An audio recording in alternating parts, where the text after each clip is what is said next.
Pull up ahead was built to remember Pervases. Maybe I came here because I had a realization. You mean back when we were underground? It's hard to put into words. Seeing Bosacius gave me the false impression that I'd traveled back into the past.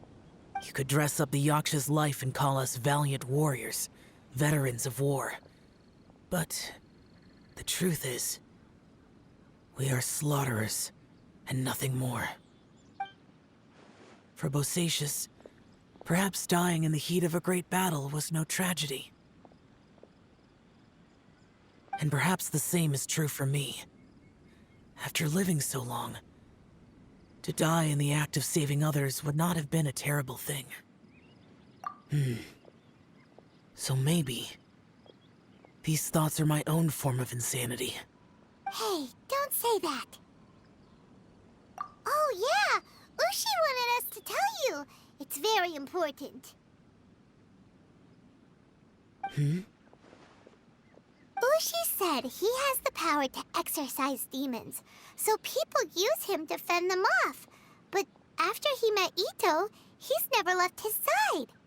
He also said that he doesn't have any grand philosophies. He just thinks we should spend our lives around the people who make us happiest. Maybe there aren't so many rules about how we should or shouldn't live our lives in this world after all. So, he hopes, yep, like people with visions. They have more resistance against your power, right? And, well, anyway, there's loads of people out there who really care about you. Suddenly you sound a lot like Bosacius and the others. They used to talk about how they hoped to live a mortal's life once the world was at peace. I think I was the only one who didn't think that way. The Bosacius recorded in the Fantastic Compass had lost his sanity. He addressed the people around him as Alatus, Menogias, and others. These are the names of the 5 Yakshas. I am Alatus, and Menogias is General Capisis. The others are Bonanis, or General Chizapis, and Indarius, or General Musatus. I heard that people call the 5 of us Yakshas, the Guardian Adepti. Bosacius and Yelan's ancestors stayed underground to the end. So that space must have read their minds in their last moments as they approached death. Yelan was right in everything she said. Both of our proposals had their drawbacks, and both were sensible suggestions. But the power of that space was far beyond all of us. I couldn't have done all I did without everyone's help. Even in the final moments, it took every bit of my power to break free from that place. Well, Paimon still thinks you were amazing. Yanfei and Yelan are correct. I always prepare for the worst-case scenario. This mindset is deeply rooted in me.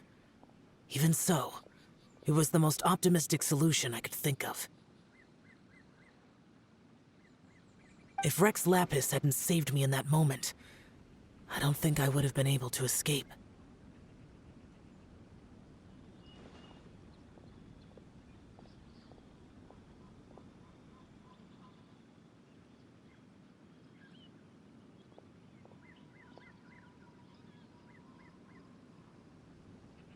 In the end, I still had to burden another.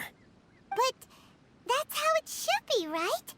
You've known Zhongli, Rex Lapis, for such a long time, and... Perhaps. In the moment that we escaped from that space, I could sense what was left of Bosacius's memory. If I had to say what I gained from this trip, I think that would be it. It's good that one more person will remember him.